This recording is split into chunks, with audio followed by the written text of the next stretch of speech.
Bueno, tengan todos ustedes buenas tardes. Vamos a iniciar en esta tarde unas charlas sobre aspectos psicológicos y psiquiátricos que adolecen nuestros niños y adolescentes.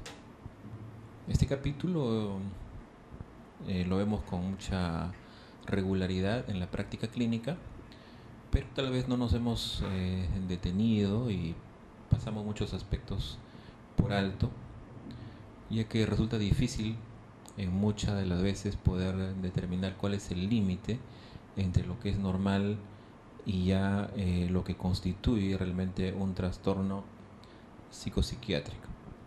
Así que en esta primera parte vamos a conversar sobre algunos trastornos de ansiedad y depresión en los niños. Hace unos 30 o 40 años atrás se creía que los niños, sobre todo los más pequeños, no tenían estos procesos de ansiedad y depresión y se consideraba que era solamente territorio, ¿no?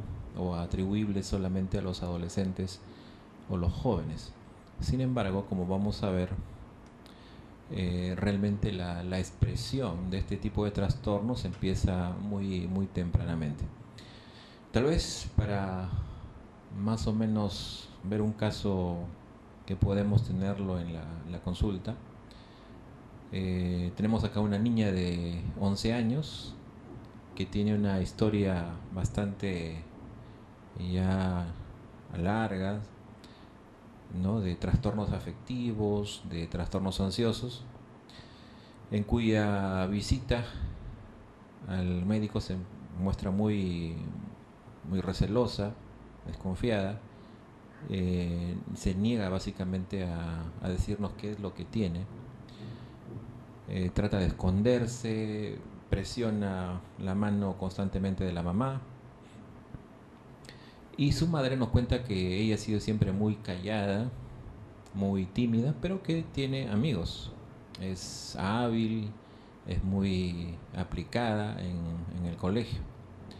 En los últimos 2 años ha tenido cambio de domicilio por un viaje de los padres a otros países y el papá ha tenido un ingreso psiquiátrico. Ella se muestra cada vez más retraída, sobre todo en los últimos 3 meses. Se niega ya a jugar con sus familiares, con sus primos, no quiere ir a la fiesta de cumpleaños que le invitan y quiere estar siempre al lado de la mamá. Le llama constantemente al trabajo, no puede dormir si es que la madre no llega a casa, le pide constantemente su aprobación, no quiere quedarse sola y la acompaña virtualmente para cualquier cosa que ella hace. El rendimiento escolar ha bajado, tiene mucho problema para poder integrarse en las actividades grupales y existe frecuentes ausencias de las clases por dolores de abdominales, por cansancio, ya no tiene apetito, no puede dormir y además tiene pesadillas frecuentes, ¿no? Entonces más o menos este es un caso, si lo podemos llamar así, típico de una adolescente con trastorno de ansiedad. A veces nos preguntamos si el hecho de que yo un día esté triste, de que un día las cosas me salieron mal, ¿no? O de repente pues ese día sucedió algo inesperado, ¿no? Que ocasionó algún tipo de molestia, pueda considerarse ya como un proceso patológico. Lo vemos, los niños, los adolescentes lo tienen.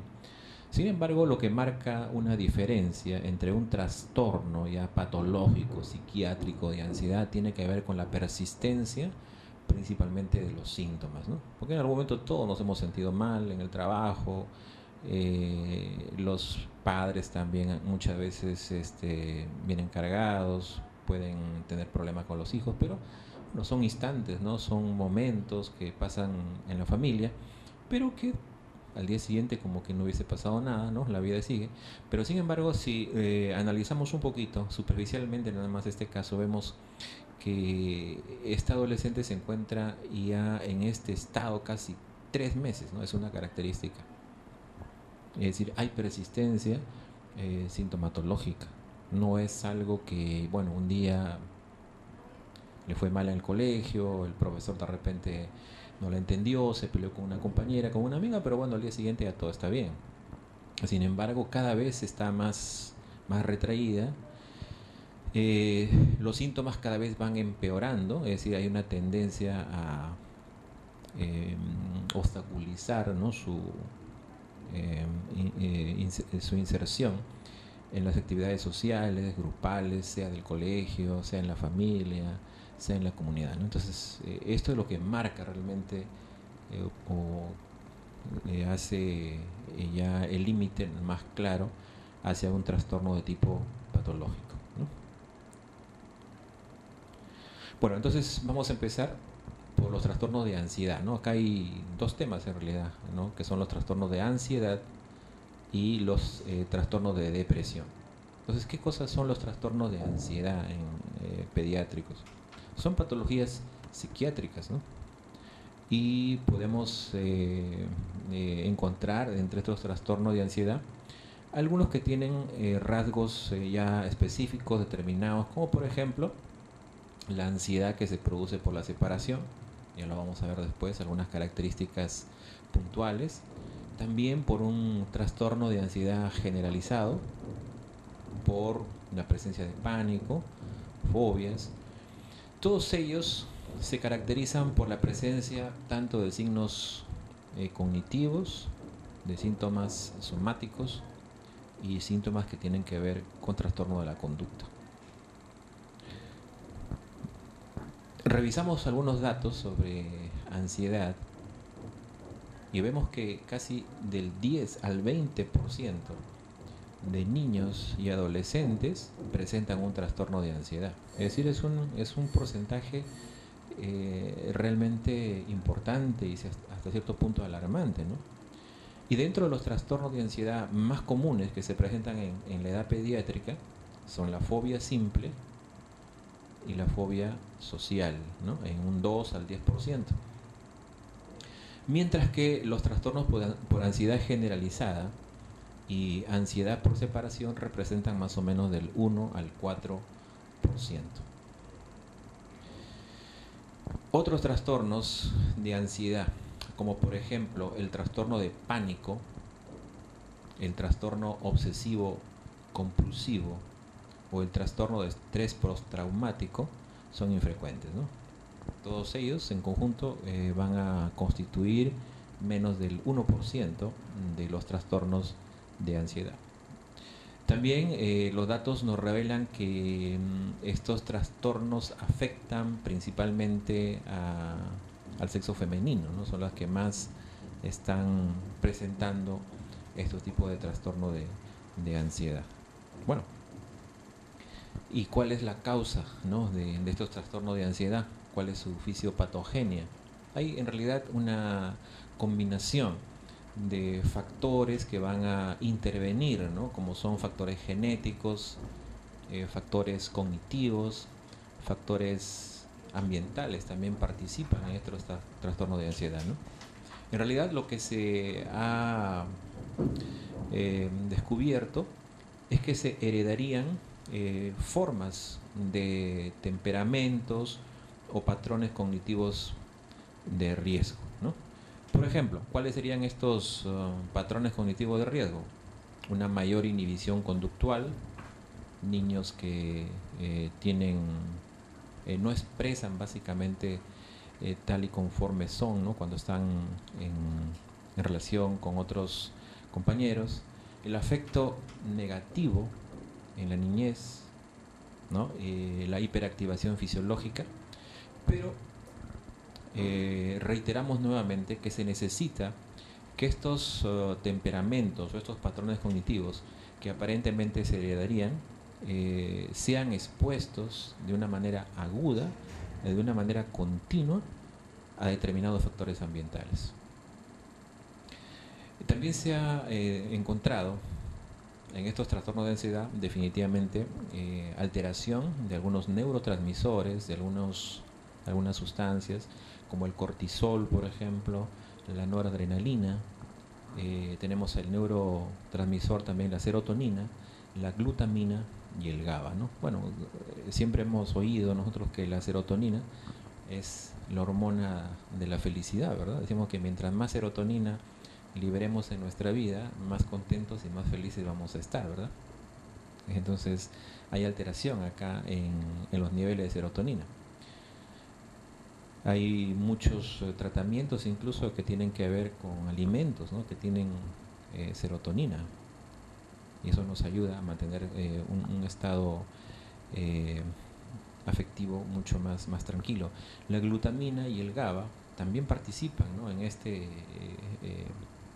equilibrio que debe haber en el estado afectivo del niño, ¿no? La glutamina, el GABA son neurotransmisores que van, la glutamina son neurotransmisores excitatorios, mientras que el GABA son neurotransmisores inhibitorios, de tal manera que el perfecto equilibrio entre estos neurotransmisores hacen que tengamos una vida afectiva adecuada, ¿no? Cuando se rompe este equilibrio, sea por la disminución de serotonina, por aumento del GABA, etcétera, entonces empiezan a haber, desde el punto de vista bioquímico, trastornos que se van a traducir en síntomas clínicos de la conducta del niño, ¿no?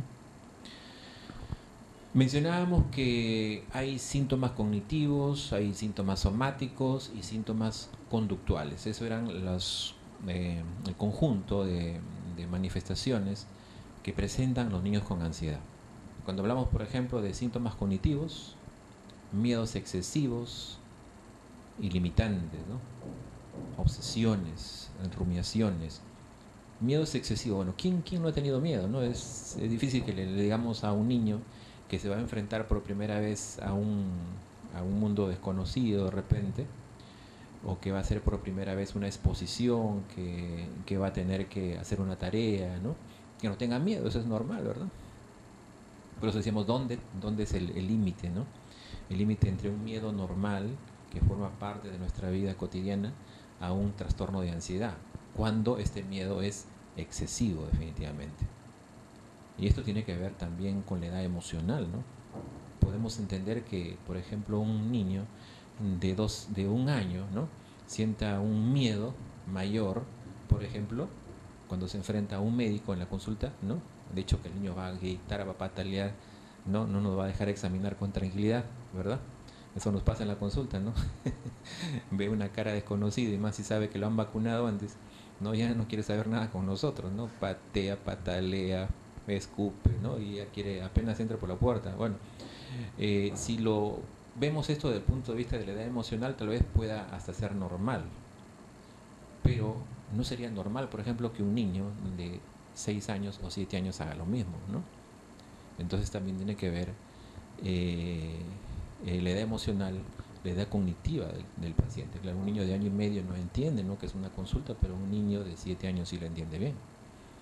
De modo que hablamos de miedos excesivos, de miedos limitantes, ¿no?, que no nos permiten hacer otras actividades reales. También es verdad que quien no le tiene miedo sobre todo las niñas, a una cucaracha, a un ratón, ¿no?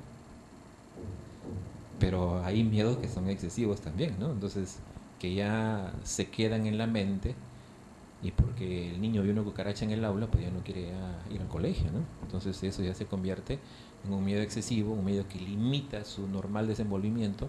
O niños también, ¿verdad?, que en la noche van a los servicios higiénicos y encontrar un animalito o un sonido extraño también, y eso puede constituir un miedo tan fuerte, tan grande, que prefieren no ir al baño, ¿no? Y empiezan a orinarse en la cama, a defecar en la cama, ¿no? Entonces esos miedos excesivos definitivamente son parte ya de un trastorno de ansiedad. Bueno, ¿quién no le tiene miedo a la oscuridad, no? Sí, da miedo, pues, pero bueno, igual, ¿no? Y si uno le explica, ¿no? Si uno le hace entender que eso es normal porque es la noche, en fin, entonces el niño entiende y va siempre con miedo, pero va a hacer de repente la actividad que uno le dijo. Pero hay niños que definitivamente ya no es así. Sí, por ejemplo, ¿no? Ya no quieren dormir con luz apagada y eso puede constituir un trastorno ya, no una manifestación normal de miedo, ¿no? Natural de una persona o de un niño. Síntomas somáticos también. Entonces, síntomas cognitivos son unos, tenemos los síntomas somáticos, las palpitaciones, la sudoración, ¿no?, excesiva, dolores inespecíficos, molestias gastrointestinales, ¿no? Las palpitaciones van a presentar un trabajo, un tema y empiezan a corazón a palpitarle rápidamente, ¿no? Empiezan a sudar frío, o cuando tienen que enfrentarse, por ejemplo, a hacer una tarea o tienen que reunirse, hacer un trabajo grupal, ya tienen dolor de barriga, o porque de repente el día anterior la profesora le dijo algo que no le gustó, ya tienen diarrea o les duele mucho el abdomen y ya no quieren a la escuela, ¿verdad? Entonces hay ansiedad, hay un miedo, ¿no?, excesivo a enfrentarse otra vez a una situación que les causó, digamos, un efecto negativo, ¿no? Pero también hay síntomas conductuales, empieza también a haber cambios en la conducta del niño. Por ejemplo, rasgo de dependencia. Niños que son el rabito de la mamá, ¿no? No quieren soltarse para nada. Ya tienen 7 años y siguen detrás de la mamá, ¿no? Eso se entiende de repente cuando son chiquitos, ¿sí? Pues no, el niño quiere estar a su lado, no lo puede dejar para nada. Pero ya un niño de 7 8 años que sigue llamando a la mamá desesperadamente para que duerma junto con él en la cama, ¿verdad? Se puede ver una dependencia grande, ¿no? Hay niños que todavía toman biberón de repente a los 6 7 años, hemos visto también algunos casos, ¿no?, de eso. Conductas de evitación, ya es un trastorno, por ejemplo, el hecho de que ya no quiera ir a la escuela, ¿no? Quiere evitar algo, de repente el compañero le dijo una cosa que le molestó, o le pegó, o le llamó la atención la profesora o el auxiliar y ya simplemente no quieren ir, ¿no? No quieren ir, o huyen definitivamente, o tienen ya actitudes incluso compulsivas que ellos mismos no pueden evitar, ¿no? Un terror, vamos a decir virtualmente, ¿no? Algo compulsivo. Entonces, para llegar al diagnóstico, decíamos, de los trastornos de ansiedad, tenemos que constatar que los síntomas son exagerados, ¿no? Exagerados, porque todo esto que hemos mencionado en algún momento puede ser parte de, de la conducta normal, ¿no?, que ocurre en la vida cotidiana por situaciones esperadas o inesperadas. Y que son, además de exageradas, también que no corresponden, ¿no?, para la edad emocional y cognitiva del paciente. Decíamos que los miedos no pueden ser iguales, ¿no?, para un niño de 10 años que para un niño de 2 años. Entonces podemos ver entonces un trastorno de esa edad en un niño, por ejemplo, de 7 años que llega al consultorio y todavía está creyendo que le van a vacunar, que le van a hacer una serie de cosas de manera continua, ¿no? Ahora vamos a revisar algunos aspectos clínicos de algunos tipos de ansiedad. Digamos que hablamos de ansiedad, pero hay tipos de ansiedad. Y uno de ellos es el trastorno de ansiedad generalizada. En este trastorno existe una preocupación excesiva por hechos del pasado, del presente, del futuro, ¿no? Están continuamente haciendo cálculos, ¿no?, de lo que va a pasar, ¿no? Está el niño angustiado porque de repente fue desaprobado en el bimestre anterior, no sabe si lo que va a dar examen hoy va a ser algo bueno, está preocupado, ¿no?, de si va a ser jalado o si ya de repente va a ser castigado por el padre, ¿no? Entonces hay una ansiedad general, está preocupándose por todo, como un adulto virtualmente, ¿no?, con una gran responsabilidad. Y esto va a traducirse o a transformarse en un niño irritable, ¿no? Se parece un poco al adulto cuando está preocupado, ¿no? Irritable, cansado, fatigado, tenso, agitado, no puede dormir, no puede concentrarse, ¿no?, por estar pensando en situaciones, ¿no?, que incluso ya pueden haber ocurrido, ¿no?, semanas o meses anteriores. A esto se llama entonces trastorno de ansiedad generalizada.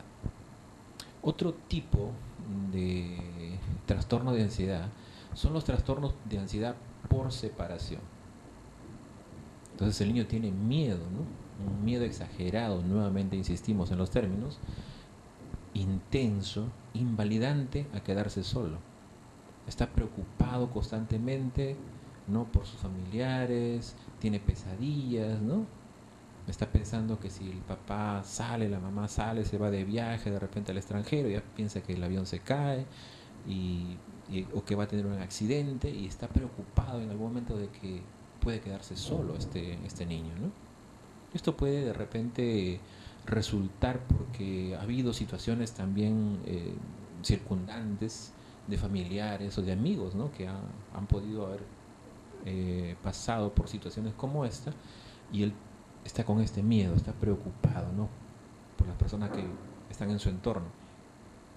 Y estos son niños que empiezan a tener también molestias somáticas, dolores de cabeza, dolor abdominal, náuseas, ¿no?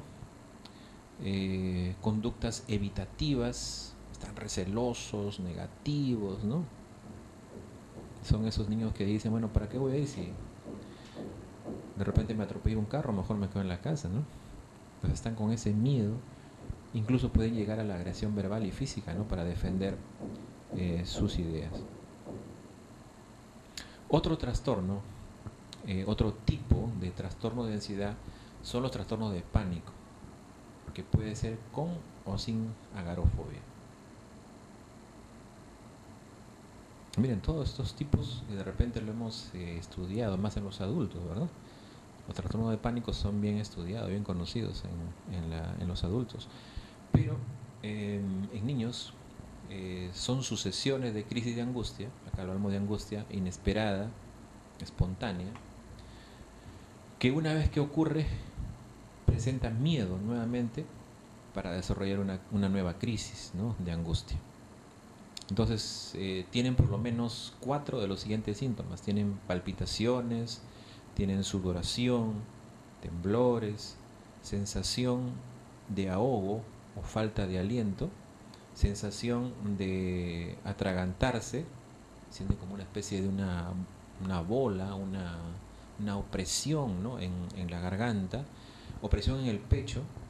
Muchos niños vemos en la consulta, ¿no? Que nos dicen que tiene dolor, que le duele el corazón, vienen así nos dicen, ¿no? Náuseas, molestias abdominales, mareos. Y pues el enfoque, a veces como nosotros médicos o pediatras pensamos básicamente en lo físico, pero cuánto de estas molestias realmente son por un trastorno de ansiedad, ¿no? También tienen sensación de mareo, de desmayarse, adormecimientos, escalofríos y sobre todo un miedo intenso, exagerado a morir también. Se habla de agorafobia cuando estos niños, por estas razones, precisamente de estas crisis que experimentan, ya no quieren salir a la calle, ¿no? Ya no quieren salir al mercado, no quieren salir al parque, entonces prefieren quedarse en casa, porque creen que si hacen esto les puede pasar ahí en la calle. Entonces cuando tienen trastorno de pánico y ya no quieren salir, empiezan a retraerse, empiezan a quedarse en casa, estamos hablando de trastorno de pánico con agorafobia. Y sin agorafobia, cuando, si bien es cierto, tienen un trastorno de pánico, pero eso no afecta, ¿no? En su relación social. Otro tipo de ansiedad son las fobias. La fobia simple, que es un miedo intenso, persistente, desproporcionado al estímulo que lo produce, generando básicamente pues conductas de evitación u huida, ¿no? Pueden ser fobias animales, no sé, a ver a qué fobia tienen qué fobia tiene Fobia a una arañita. arañita. Sí, en vez de matarla. Doctor, ¿alguna fobia conocida o que haya visto en algún paciente de repente, que anecdótica, que recuerde? A las arañas, ¿no? A los ratones a veces también, ¿no? A las cucarachas, a la culebra, ¿no? Claro, también. De hecho que hay animales que sí merecen respeto, ¿no? En un zoológico veía unas boas grandazas, ahí yo lo rompe, dije, la única vez que vi. Fobia a la sangre también, ¿no? Fobia a la sangre. Se desmayan, ¿no? Sí, sí, sí. Y yo trabajé en Chimbote unos años y alguna de mis alumnas, tenía alumnas de obstetricia, las llevaba a la sala de operaciones, había cesáreas muchas veces, ¿no? Y bueno, aprovechaba, las llevaba para que vean cómo se hacía la atención inmediata del recién nacido. Bueno, y una de ellas se me desmayó pues ahí en la sala de operación. Se dio cuenta que no era su carrera, definitivamente, ¿no? Y estaba en sexto ciclo, ¿no? O fobias situacionales también, ¿no? Entonces, bueno, todos tenemos miedos, temores, pero cuando se convierten en exagerados, ¿no?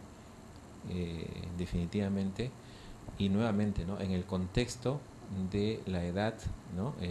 Emocional, como mencionábamos antes, se convierte en ansiedad. Un niño de 2 años o de 3 años que ya se da cuenta, o de 4 años, de repente pues una cucaracha sí le da miedo, ¿no? Pero eso no debe ocurrir con una persona de 15 años, ¿no? Definitivamente. Entonces eso es lo que tenemos que... A la oscuridad también, ¿no? Sí. Una persona adulta que cree que duerme con luz, que no es molesta la luz. Sí, sí, sí. Bueno, entonces hay fobias simples y también hay fobias sociales, Me ¿no? quejo los espíritus. Sí, todavía. Bueno, y en zonas de repente lejanas, en sierra, ¿no? En selva, en el campo, ¿no? Ahí sí, tal vez, según la circunstancia y situación, puede ser justificable de repente el miedo. Depende de la situación también. No es lo mismo pues estar en la ciudad, ¿no?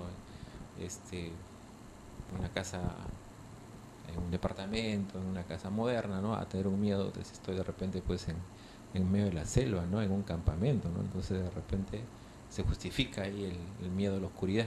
Entonces también depende de todas esas cosas en realidad, ¿no? Hay también fobias sociales. Y la fobia social hace referencia a una timidez excesiva, ¿no? O a una ansiedad persistente ante situaciones sociales de riesgo, de sentirse humillado, de quedar en ridículo o avergonzado, ¿no? Son los clásicos niños que no dicen nada, que están calladitos, prefieren no hablar, ¿no?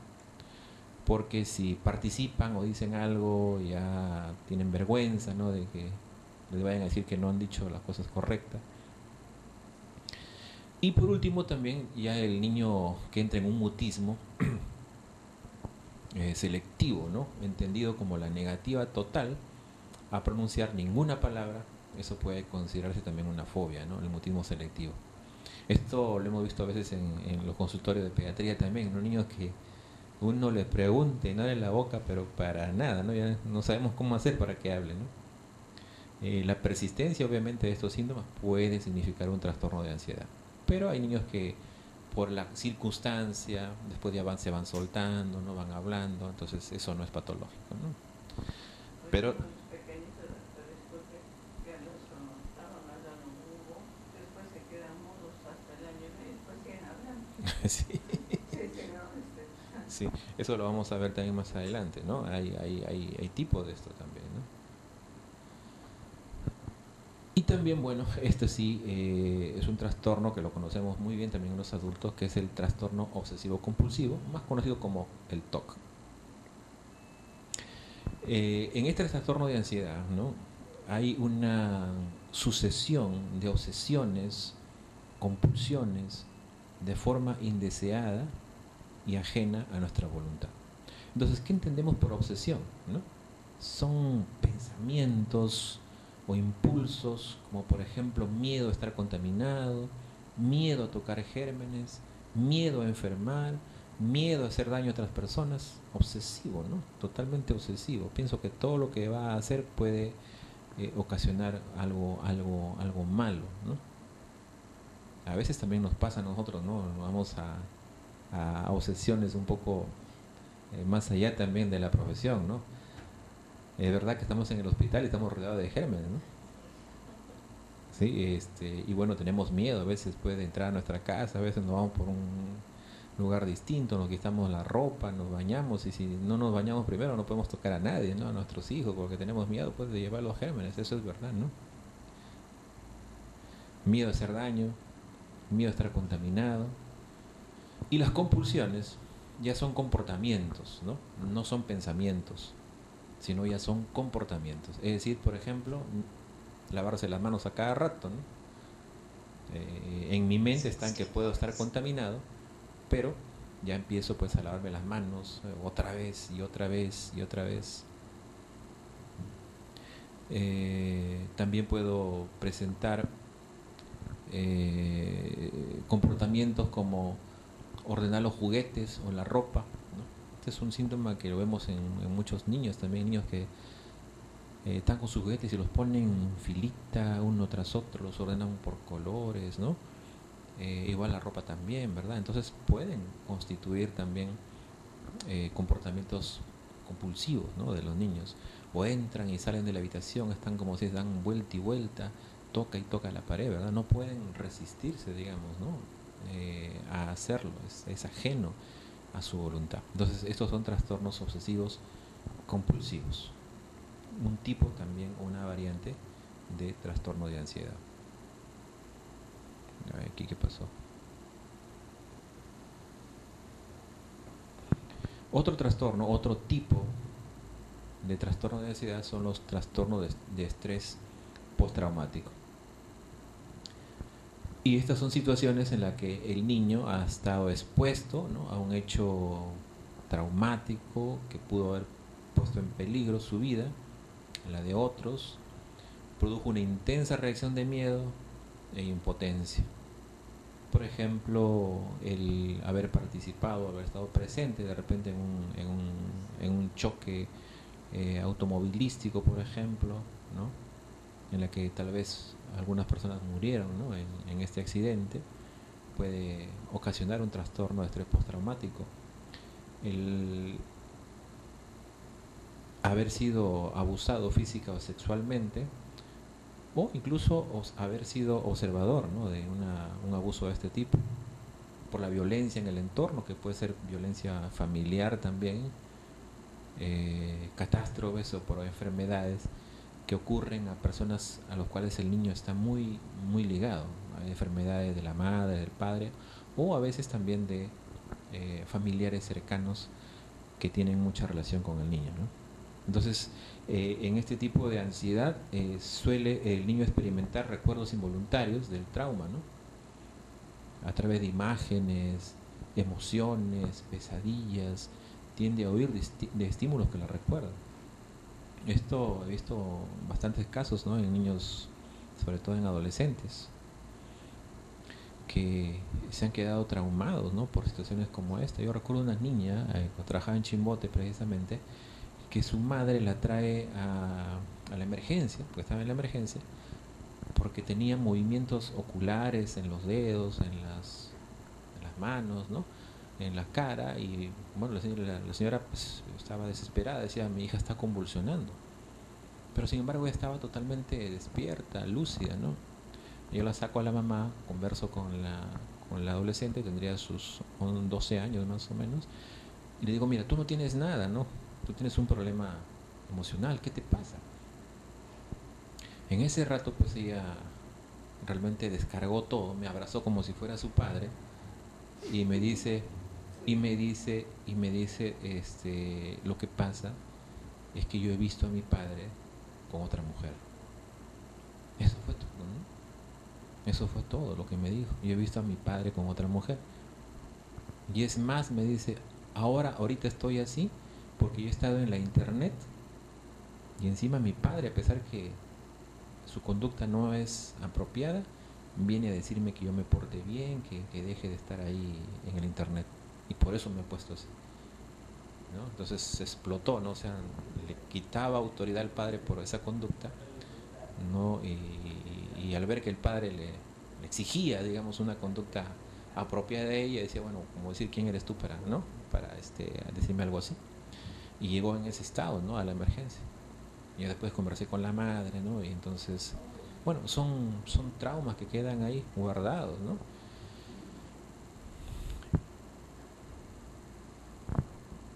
Bueno, esos son los principales tipos, ¿no?, de los trastornos de ansiedad. Lamentablemente, estos tipos de ansiedad no son únicos, van por lo general asociados, están ligados unos entre otros, ¿no? Entre estos mismos trastornos de ansiedad o con otros tipos de trastornos psiquiátricos. Entonces, por ejemplo, vemos acá, según los datos que he recogido, que el 60% de niños y adolescentes tienen por lo menos dos trastornos de ansiedad concomitantes. Puede tener una fobia y puede tener un TOC, por ejemplo, y hasta un 30% pueden presentar tres o más trastornos de ansiedad. Pero no solamente entre trastornos de ansiedad, entre los tipos o variantes de trastorno de ansiedad, sino miren acá que un 40 a 70% de estos niños pueden estar con ansiedad, pueden estar asociados a otros trastornos psiquiátricos y principalmente con trastornos depresivos. 10 a 25% están asociados a trastornos depresivos.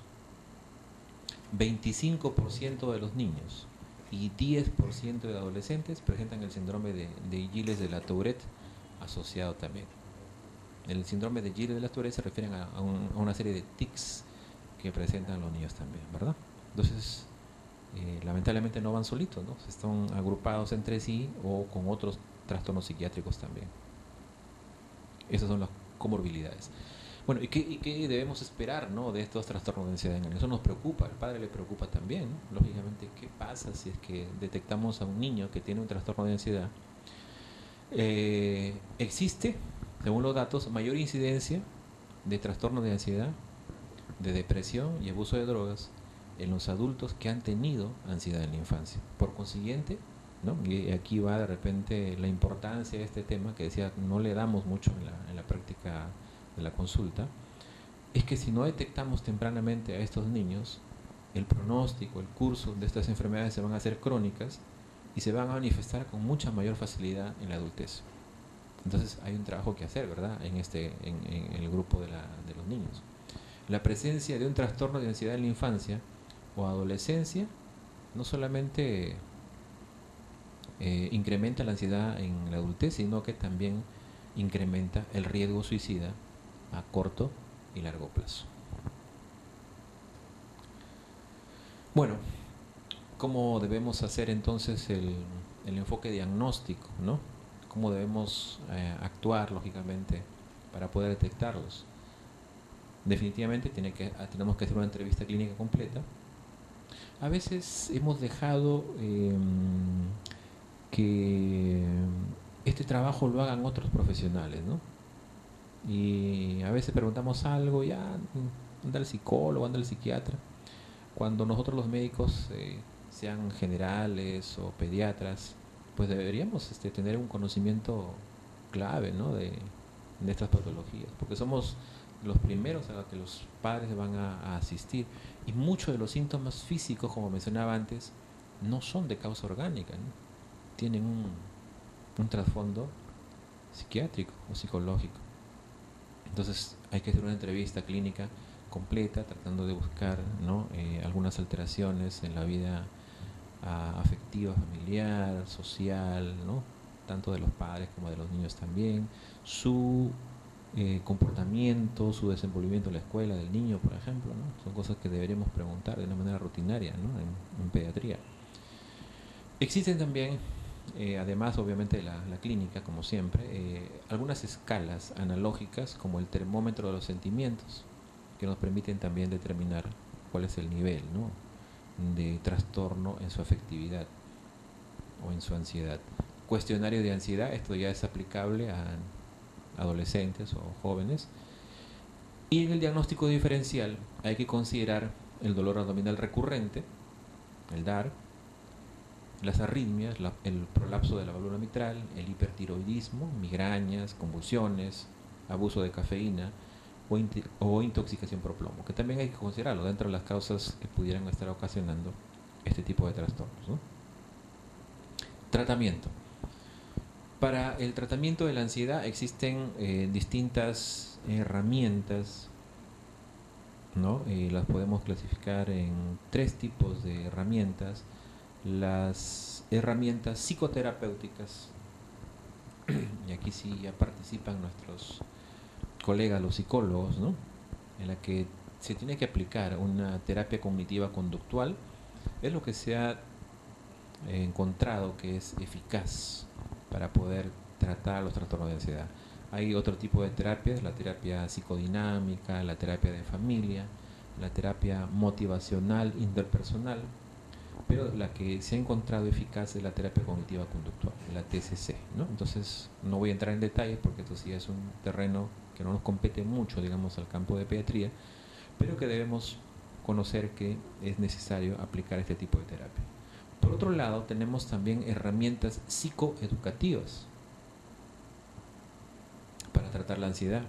Es decir, hay que psicoeducar, ¿no?, a los jóvenes, a los padres, a los cuidadores y a otros implicados, ¿no?, en la relación que tiene el niño. Por ejemplo, terapias de soporte al niño orientado a evitar el estigma, la carga, ¿no? Intervenciones familiares para implicar a los padres en el tratamiento de los niños, ¿no? Y también intervención escolar. Miren, en la familia a veces los padres, cuando lo vemos en la escuela, por lo general tienden a culpar a los niños, ¿no?, de su mal comportamiento, o de todo, ¿no?, en realidad. Ya, yo te he dicho que no hagas esto, ya ves, por eso te pasa, ¿no? Como que ellos son los únicos responsables de lo que les acontece, cuando en realidad pues los niños, sabemos todos nosotros que el entorno, la familia, los padres tienen mucho que ver en su comportamiento, ¿no? Y en la escuela también, como vamos a ver después al final, en la última, sobre hostigamiento en escolares. Y por último, tratamiento a través de herramientas psicofarmacológicas. De repente aquí ya podemos entrar nosotros, ¿no?, en la parte médica, sobre todo en la parte de psiquiatría, en los fármacos que se utilizan, por ejemplo, está demostrado muy bien que en trastorno de ansiedad funcionan los antidepresivos, que son los inhibidores selectivos de la recaptación de la serotonina, ¿no? Pues funciona. Ahí tenemos la fluoxetina, la sertralina, el escitalopram, la paroxetina, ¿no?, como antidepresivos que funcionan en trastorno de ansiedad y que deben administrarse juntamente con las terapias educativas y psicológicas.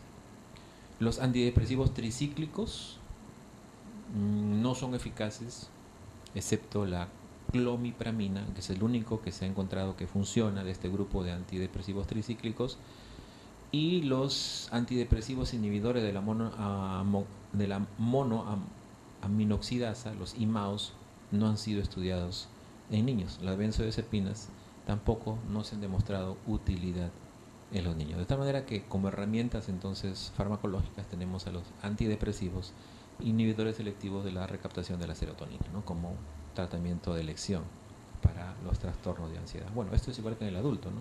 En el adulto tal vez se añade las benzodiazepinas también, ¿no?, en el manejo de la ansiedad. Bien, cerramos el capítulo de ansiedad y lo vamos a unir con el otro gran grupo también de trastornos que se llaman trastornos depresivos. Entonces ya vimos los trastornos de ansiedad en pediatría, ahora vamos a ver los trastornos depresivos en pediatría. ¿Qué son los trastornos depresivos? También son patologías psiquiátricas, las cuales, cuando se agrupan juntamente con el trastorno bipolar, ¿no?, tienen que ver con los trastornos del afecto, ¿no? Aquí en la parte depresiva está trastornada, está alterada el afecto. En el trastorno depresivo puede tener un debut agudo y progresivo, ¿no?, por ejemplo, en forma de ánimo triste, irritable, pérdida del interés por el entorno, como los síntomas cardinales del trastorno depresivo. Y en la consulta, como experiencia personal, les digo que la mayor parte de adolescentes, ¿no?, sus padres nos cuentan, ¿y qué hacen en su casa? Ahí está, echado, no hace nada, ¿no?, como que está triste, no quiere comer, ¿verdad? Bastante recibimos esto como queja de los padres, sobre todo en adolescentes.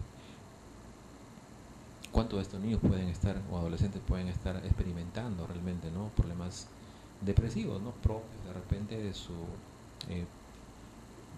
alteración para poder interactuar adecuadamente con sus padres, o con la familia, o con su entorno social, ¿no?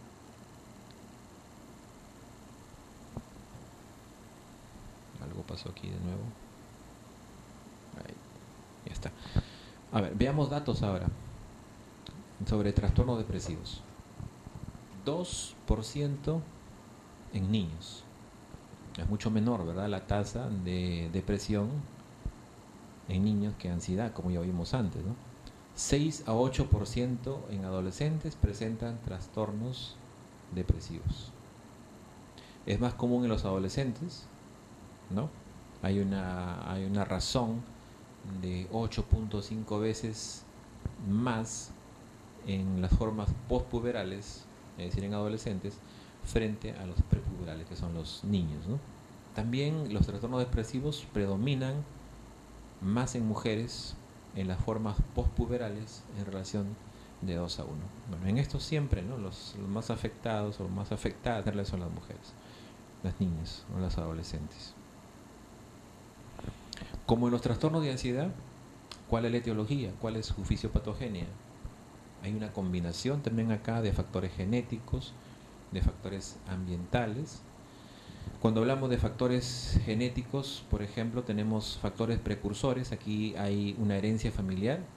Se habla que puede haber una alteración en el gen transportador de la serotonina. Ya hemos visto que la serotonina es un neurotransmisor que tiene importancia en la ansiedad, en la depresión.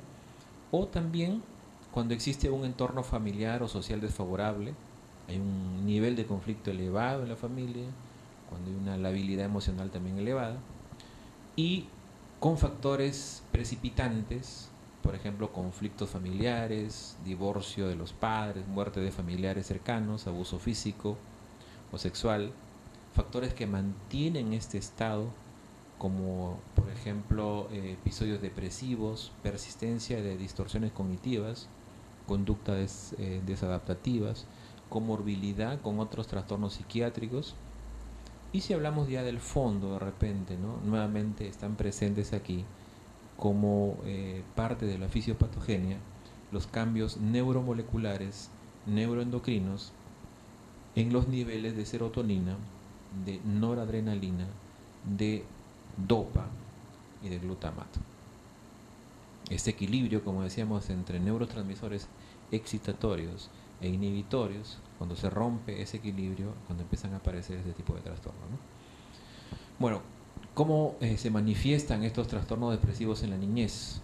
Hay cambios persistentes en el carácter, ¿no?, previo o de la conducta habitual del niño, que no está adecuado con la etapa del desarrollo que le corresponde, ¿no?, y que afecta su funcionamiento habitual en cualquier área, sea académica, familiar o social. Niño que habitualmente era alegre, ¿no?, que tenía buena relación con sus amigos, de pronto empieza a haber un aislamiento, ¿no? Se pone intranquilo, irritable, ya no quiere ir a la escuela, ya no quiere ir al colegio. Socialmente también empieza a inhibirse, ya no va a fiestas, no reúne, o empieza también a haber una disminución en su rendimiento académico. Siempre era un niño brillante, bueno, y de pronto empiezan a sacar notas más bajas, y no existe un solo tipo de episodio depresivo, ¿no? Es decir, hay trastornos del ánimo, del estado de ánimo, tanto unipolar y bipolar. Entonces vamos a ver esto de los trastornos unipolares y bipolares. El trastorno del estado de ánimo unipolar, aquí está el trastorno depresivo mayor, se refiere a la presencia de ánimo triste o irritable por lo menos 2 semanas en un estado de este tipo. Pérdida de interés o pérdida del sentimiento de placer con sus actividades habituales. Presencia de otras características clínicas y presencia de malestar clínicamente significativo, ¿no? Entonces, miren las características, ¿no? Tiempo, 2 semanas, con cambio en su ánimo, triste o irritabilidad. No siente ya gusto, ¿no?, en lo que hace habitualmente, y malestar clínico significativo. Puede ser leve, moderado, grave. Puede también tener síntomas psicóticos, catatónicos, melancólicos o atípicos, y su curso puede ser agudo, crónico o recidivante. Otro tipo, ¿no? Tenemos acá el trastorno depresivo mayor, veamos, tenemos el trastorno distímico. A ver, para no perdernos, ¿no? Dentro de los trastornos del estado de ánimo unipolares tenemos el trastorno depresivo mayor, que ya vimos sus características. Tenemos también el trastorno distímico, que se refiere a un bajo estado anímico o una irritabilidad crónica constante, y otros trastornos del ánimo, ¿no? Los que no entran, digamos, en los criterios anteriormente mencionados. Y el otro gran grupo de trastornos depresivos son los trastornos del estado de ánimo bipolar. ¿A qué se refiere la bipolaridad? A sucesión de episodios depresivos mayores alternados con episodios maníacos, caracterizados por un ánimo persistentemente elevado, eufórico, con una autoestima exagerada, verborrea, aceleración del pensamiento, ¿no? Entonces, niños que presentan los extremos, ¿no?, en su estado afectivo. Un día triste, totalmente callado, aislado, que no participa, y en la noche de repente pues es el que más baila, el que más habla, y al día siguiente nuevamente en un estado de aislamiento, ¿no? Entonces, a cambio de estado de ánimo alterado. Pero nuevamente dijimos que para considerarlos patológicos, estos tienen que ser de manera persistente. Al igual que los trastornos de ansiedad, los trastornos depresivos se acompañan también de comorbilidad. Miren, por ejemplo, del 40 al 90% de niños deprimidos tienen otros trastornos psiquiátricos, como por ejemplo el trastorno por déficit de atención e hiperactividad y trastorno de la conducta. Los trastornos depresivos también aumentan con la edad, es decir, existe mayor riesgo para trastornos por abuso o dependencia de sustancias, 50%. Un niño deprimido tiene 50% más de posibilidades de tener este tipo de trastornos. También trastorno de personalidad, 40%.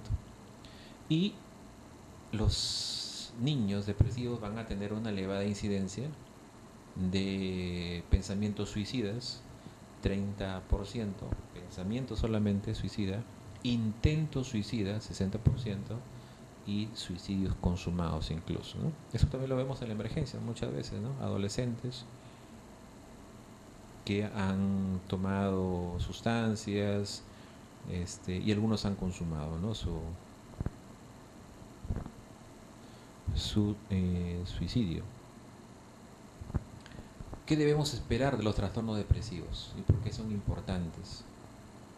Hay fases, ¿no? La fase aguda, la fase de continuación, la fase de mantenimiento. Hay estadios, ¿no?, en los trastornos depresivos: un estadio de respuesta, de remisión, de recuperación, de recaída, de recurrencia.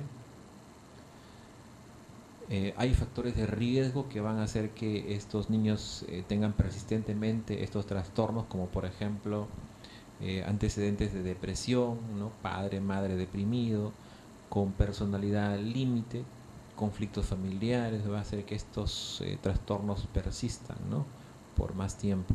La distimia, depresión mayor tiene mal pronóstico también, ¿no?, si es que lo presenta en estos niños.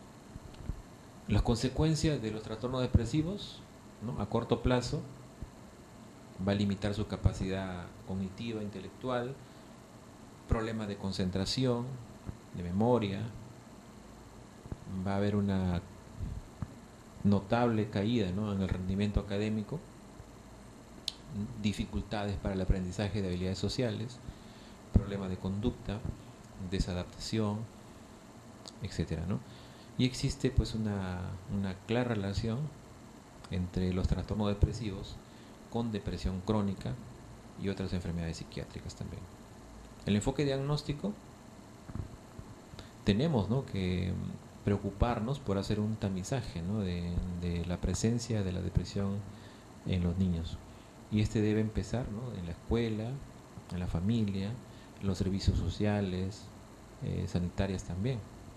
Debemos realizar una entrevista completa, confirmar el episodio depresivo, confirmar si es que existe una comorbilidad, establecer el grado de gravedad del episodio y explorar el contexto social, familiar y escolar en la que se desenvuelve el niño, definitivamente, ¿no? Hay también cuestionarios de depresión que pueden aplicarse, sobre todo a adolescentes y jóvenes, ¿no? El tratamiento de los trastornos depresivos. 4 pilares en el tratamiento de los trastornos depresivos. Entonces tenemos psicoeducación, terapia de soporte, intervención familiar e intervención escolar, ¿no? Entonces, nuevamente tenemos que hacer participar a la familia, a los padres, a los profesores, ¿no? Y a los que están en contacto con el niño, ¿no? Por ahí tenemos que empezar. El tratamiento en la fase aguda, en el estadio 1, cuando hablamos de un episodio depresivo leve,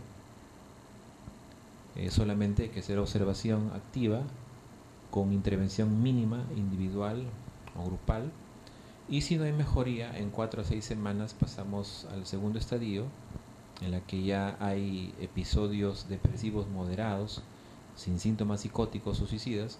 Aquí el tratamiento ya debe ser ambulatorio, ¿no? Ahí queda aplicar psicoterapia de soporte, y si no da resultados en 2 a 4 semanas, aplicamos terapia cognitiva conductual.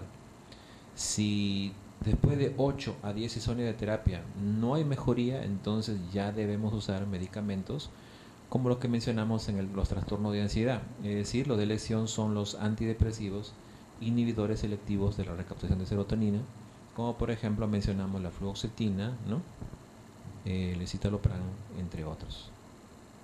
Sertralina también. Y en el estadio 4, cuando hay una depresión resistente, entonces ya hay que descartar otras posibilidades de no respuesta, optimización del tratamiento inicial o cambiar a otro agente farmacológico, otro inhibidor selectivo de la recaptación de serotonina, o combinar agentes farmacológicos de distintos grupos, ¿no? En el estadio 3, bueno, aquí estuvo al revés esta diapositiva, el episodio depresivo grave o moderado con síntomas psicóticos o suicidas, si ya vemos que el niño está deprimido, pero además ya hay síntomas psicóticos o suicidas, entonces tenemos que hospitalizar, y el tratamiento inicial siempre debe ser de elección con medicamentos antidepresivos solos o con terapia cognitiva conductual, tan exactamente igual como se hacía en el trastorno de ansiedad. Bueno, y ahí mencionábamos los fármacos antidepresivos, ¿no? La fluoxetina, que se ha demostrado que es eficaz, la venlafaxina y los antidepresivos tricíclicos también. Bien, entonces hemos tocado el primer grupo, un grupo amplio, ¿no?, de ansiedad, depresión.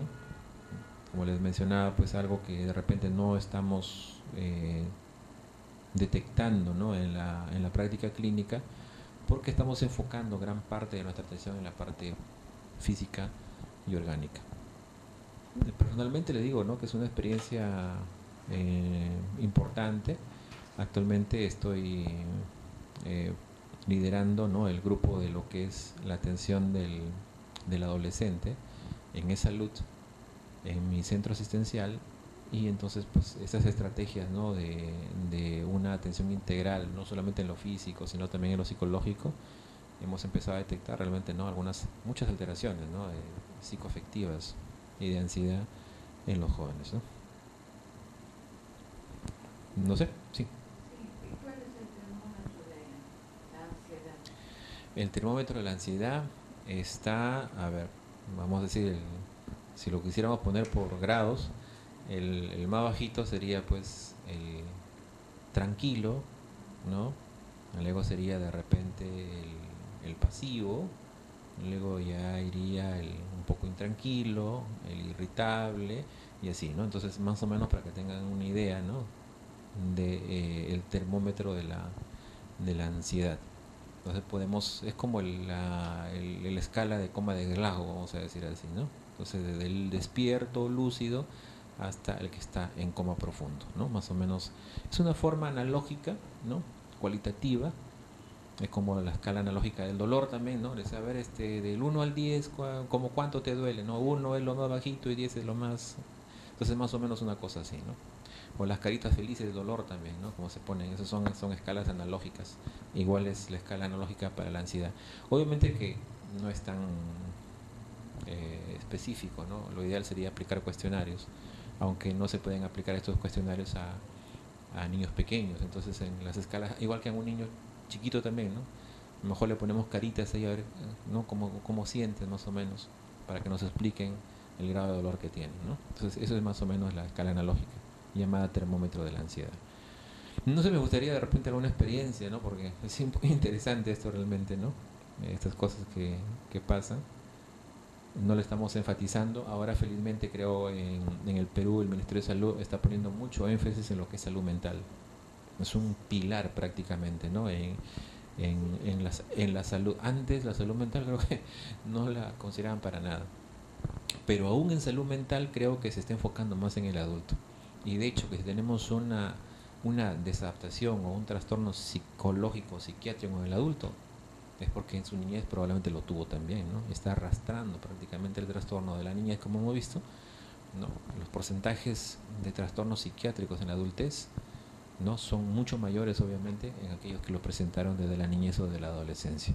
Y no le estamos prestando atención, lo estamos dejando pasar como algo normal, común, corriente, ¿no? No nos estamos dando cuenta un poco como el bullying que vamos a tratar al final, ¿no? Siempre hemos creído que en la escuela debe ser así, que ahí entre ellos deben pegarse, deben golpearse, que eso es cosa de machos, ¿no? Y ahora nos hemos dado cuenta, que eso es un trastorno, ¿no? Es un trastorno psicológico, ¿no? Igual, a veces creemos también que algunos comportamientos son normales de la adolescencia, pero en realidad algunos ya están experimentando, están gritando virtualmente que tienen depresión y que tienen mucha ansiedad y no estamos haciendo nada. Y cuando no hacemos nada ante una enfermedad, la enfermedad se hace crónica, ¿no? Ya no es solamente un evento agudo, se convierte en algo crónico. Y lo crónico, obviamente, es mucho más difícil de tratar que si actuamos ante un evento agudo, ¿no? Entonces, yo creo que salud mental es un pilar ahorita en la salud, pero creo que aún dentro de la salud mental, poco se está haciendo en la salud mental de la niñez. Porque hay mucha resistencia, hay mucho descuido, incluso hay gente que cree que los niños no sienten, ¿no? Que ellos son incapaces de deprimirse, ¿no? Esos son los niños, no se deprimen, dicen, ¿no? Se pegan, se golpean ahí, y el niño como que creen que es de hierro, no siente nada, ¿no? Es un error. Y esto recién, bueno, hace 30 años, 40 años, como les digo, se ha empezado a estudiar realmente, ¿no?